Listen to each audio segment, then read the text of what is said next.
because I need to make up ground in the Subaru somehow. So I've got to start getting a bit. You've got to start chucking them out there, haven't you? Yeah, I've got to start being a falling bit behind me, I reckon. Yeah. So 32 points to 22. I'm going for Cass. I think. I don't see any reason why they can't beat Warrington. That's what I'm saying. Okay, the now traditional final Saturday fixture sees Leeds take on the Wigan Warriors. Talking about games where teams are under pressure. Wigan will be looking for a win to try and reclaim a place in the top 4. Leeds just looking for a win to try and get something going this season. I think Leeds are under more pressure than Wigan. I think in front of a big crowd with the Wigan fans cheering them on. This is not the week for Leeds to be getting beaten 50 points at home and then playing the Wigan Warriors. As much as I don't think you guys are clicking, I think Sam Tompkins has now got another week of match fitness in his legs. Maybe he'll have more game time. Williams, I definitely think you're more settled in the halves with. Thank you. And I think your forwards are probably more motivated as well. And I think certainly out in the 3 quarters, your guys are a better proposition. People like Gildart are performing better. Manfredi, people like that, they just seem to be. It's clicking better for Wigan overall. So I'm going for a 24 points to 10 win in favour of the Warriors. I wonder if Gildart might make way. I'd like to see Gelling come back into the side, and the crucial decision will be Sargentson or Gildart, because I can't see a reason to not start Sam in this one, if I'm completely honest. Yeah. We've talked about the bounce back that teams have managed all year in Super League this year. And I'm a bit concerned that might happen after the shellacking that Leeds received. But I'm sticking true to my boys, so I'm going to tip a win. 26 points to 20. Most of the reasons you said. Plus, we've had the edge over Leeds at Magic, basically. Yeah. There's something about that fixture that Wayne manages to get the boys going for. Has Sean Wayne lost a Magic game? Let me think back. You beat him last year. You beat them the year before that in Manchester. We battered Saints. Maybe that was his first year in charge. The one where Gareth Hock had the fight with LMS in the scrum. Yeah. And maybe we lost the year after that. But either way, I think he gets them up for this game. And 26 points to 20. Okay, Sunday kicks off then as 2 of the league's form teams come together. Wakefield versus the Catalan Dragons. I'm a big wrap around the Dragons this year, and they didn't perform brilliantly against Huddersfield, and Wakey are on good form. But I just think, man for man, the Dragons are the better side here, so I'm going to go for a high-scoring victory, 36 points to 18 against an ever-improving Wakefield side. Yeah, I think similar to you, and I really wouldn't be surprised if it goes the other way, but I'm going to give a nudge to the Catalan here. I'm going to see them go top of the table, in fact, and I'm going to say 30 points to 22 in a good game, possibly the best game of the day.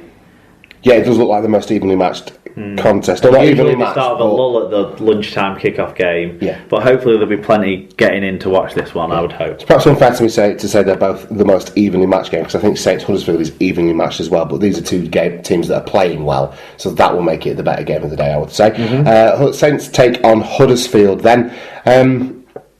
They just, both teams underwhelm me, really, to be honest with you. St Helens are improving slightly with some of the backs that they've got coming back into and returning into the squad. So I'm going to go for a slender Saints win, 20 points to 14. But to be honest with you, I see this one being the worst game of the weekend. I'm flipping it the other way from you. I'm going 24 points to 18 in favour of Huddersfield. Because you've got to, haven't you? More that I trust Huddersfield's defence in this one. They've been defending reasonably well anyway in the last couple of weeks since that first game against Leeds. That was a bit to and fro. And I also think that Danny Brough maybe it's one of the few big stage occasions he'll get now. So I think this is one of the ones that they'll target. I'm going to go with them winning by 6. Okay, and the curtain comes down on Rugby League's away day as the Hull Derby takes centre stage at St James's Park. FC taking on KR. Hull FC for me are on championship form, to be honest. I really don't see a way for Hull KR to beat them. I had gone for a 40 points to 10 victory. I'm going to stick to that, although I think now that looking at some of the people that have got back and starting to perform for them, like Lunn, like Albert Kelly, maybe that would be a smaller winning margin. But Hull FC for me are just phenomenal this year, and they'll have Frank back on the pitch, and it'll be a big day out for him as well. He'll enjoy that. I just think, Hull FC, they're clicking in the halves. They've got some great great three quarters with guys like Talanoa, and the pack is just phenomenal, and it's being run very, very well by that terrier, Danny Houghton. Big win, 40 points to 10. On paper, Hull FC's pack is so much better than Hull KR's pack that this would be the 40 points to 10 game that you're talking about. I don't the think game's not played on paper, Mark. To throw a cliche out there, the game isn't played on paper, and also anything can happen in a derby and blah, blah. But I just think they've had some mad things happen in the Magic games between these two, be it the Chris Green offside or the 7-yard forward pass to David Hodgson. So these Magic games between these two throw something up, and so I'm not going to tip Hull KR to win, but I'm going to tip it to go close, and I'm going to say 28 points to 26 in favour of FC. Very good. Right. If you're at a game this weekend, you're probably at all of them. But if you're out and about around Newcastle and want to keep an eye on what's going on, or in fact, if you're just knocking about and you aren't making your way up to the Magic Weekend, then our friends at SL Clubs will keep you informed of everything that's going on via their Twitter account. They've been wonderful supporting the show, and we feel very, very grateful to have that support, and we'd like you to return that in favour and give them a follow as well to keep yourselves abreast of everything that's going on in Super League. That is at SL Clubs. I'm disappointed that Magic just fell short of being affordable for me this year with all the stag do's and weddings and stuff, but what a weekend it'll be. We want plenty of pictures from everyone, especially you guys with your SLP shirts if you'll be wearing them. Yeah, that'd be amazing. Yeah, you probably spread the good word. Yeah, you probably win Listener of the Year this year if you send us a picture of yourself at Magic in an SLP jersey. Probably. Okay, Championship game of the week, Mark. The more SLP jersey pictures, the more chance you've got for Listener of the Year. Oh, definitely. I'm not saying that you will definitely win it, but you definitely won't do yourself on the arm. Exactly. Right, Championship game of the week, Mark. We've picked out Halifax taking on Oldham, two sides similarly placed in the table. Halifax's form has been sort of up and down, with them getting towards the top end of the table, and Oldham have been performing really well since their promotion, so it makes for an interesting fixture. Yeah, I mean, I was struggling to pick one out this week, really, that really jumped off the page.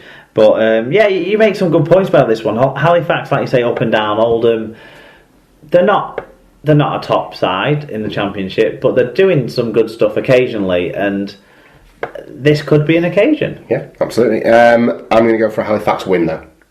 Yeah, I would go the same way, if I'm being honest. Okay, League One game of the week sees Barrow take on Toulouse. I would say this is probably Toulouse's longest journey of the season.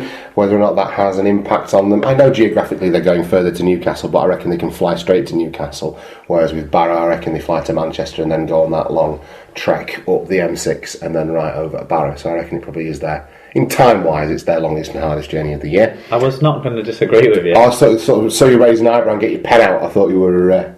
No, I was thinking about where to go with this game, but go on. Well, Toulouse on tremendous form and Barrow a bit hit and miss. I'm going to go Toulouse. Barrow, though, have found a scoring touch that I wasn't sure they were going to be capable of, but the last 2 or 3 rounds they've really started putting some points on the board, and not always against the expansion teams either. So I think that gives them a chance, but Toulouse, they're just the better side, aren't they? Yeah. So I think I'm going to have to edge it, but I think it'll be high scoring. I think both sides will score more than 20 points. Yeah, definitely. I agree with you. Right, what stands out for you in the NRL this week? On Thursday, you've got the Rabbitohs against the Dragons, which should feature plenty of British players, obviously. And then on Friday, you've got Cowboys against the Broncos, which is a rerun of the last year's grand final, and also probably the best game so far this year in the NRL. Yeah. So that should be fantastic. Yeah, it certainly will. Okay, that is the world of rugby league well and truly covered for this week and for the 100th time. All that remains now is for us to wrap up the show.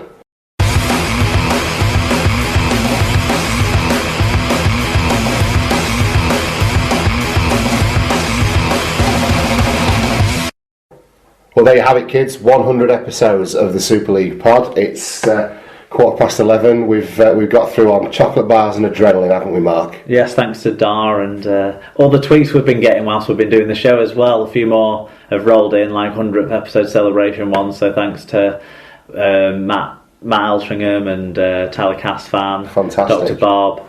It's great. It's keeping the spirits rolling here. Absolutely. Well, we're nearly done. No tweet of the week this week. I think we've just sort of started to not phase it out, but it's kind of coming and going, isn't it? It's something there was too much a lot of stuff to just share all in one without wanting to single anyone out for it this week. I suppose was how we saw it, wasn't it? Really. Absolutely. So let's get straight on to SLP recommends. Now, Mark, we've both come equipped with some SLP recommendations this week. You've got 2 and I've got 3, I believe. Right. Well, we'll hit up one of yours first. Let's start with my number 1. I discovered this today, actually, and people might have been familiar with it on Twitter because it was getting thrown around a little bit. But there was a Louis Theroux documentary on last night to do with brain injuries, which was very, very interesting. But on the back of that, people were guiding each other towards the Twitter account No Context Louis, all one word, and basically it's just Louis Theroux quotes from his various documentaries, but with none of the context. So just pictures of him looking sort of confused and trying to get answers out of people, but then with various sort of Louis Theroux-esque quotes on there. I did have it all queued up on my phone, ready to read you a couple, but it seems to have disappeared. But to give you an idea of some of the fun, you've got to be a fan of Louis Theroux. I would say that much and know kind of his work, but it's well worth a look. So, for example, if you look, if you take a look at it on his, why is it being this? Because you're hogging the bandwidth. So it's just pictures of Louis Theroux, but then he says things like, "For me, it was an awkward moment," and stuff like that. Let's keep scrolling down. No context, Louis Theroux. I would like to see your bedroom. So yeah, it's just, if you like Louis Theroux, it's just a lot of what the things he says taken out of context. Can you say something to cheer me up? You've got a happy smile. There you go. So that's what that is. I would recommend that. That gave me a good laugh at lunchtime. Over to you. My first one is, kettle chips, the crisps. I do. That we love. I do. Oddly enough, I'm no stranger to a bag of crisps, Mark. I'm not recommending the crisps. I'm recommending kettle bites. Right. This week I've been enjoying the sweet chili lentil curls. Honestly, sounds disgusting. Sounded all right until you said lentil curl. Yeah, sounds disgusting. Tastes amazing. I would heartily recommend them. There's also the whole grain ones, and there's some mozzarella and pesto curls that I've not got. They sound altogether more appetising than they're lentil curls as well. Oh, they're all flavoured. lentil. No, the other ones are like a whole grain crisp. Right. Okay. But yeah, I would say the sweet chili ones are really good. Fantastic. Okay, my second recommendation is a Facebook. It's a page to do with a blog, really, but it had me in stitches. I won't go so far as to read some of the stuff out again because it kind of loses something in translation. But if you have a look on Facebook for Bradford Lass Issues, this girl's really funny, and she's got a whole blog page as well that goes along with it. But it's just little. I mean, it's obviously just some very intelligent woman who's doing a parody account of things to do with lasses from Bradford, and she seems to be from the local area as well, actually, because she plugs like local salons and things like that. Throw it out there. But go on. Anna Cale. I'm not sure, but she's. I mean, she can't be as funny as Anna Cale, to be fair. I don't know, I'm starting to fall. I really wish you hadn't brought Anna Cale into this, because the next thing I was about to say is I'm falling a little bit in love with this chick, because she is dead funny, and it's a very witty account. But I would recommend that you all go and take a look at that. Bradford Lass Issues. Good shout. Right, my next one is Salford Quays. Salford Quays. Just an area to go to. It's delightful. I was there all weekend, as we've already mentioned, and although the places to eat are a bit chainy and that sort of thing, it's still...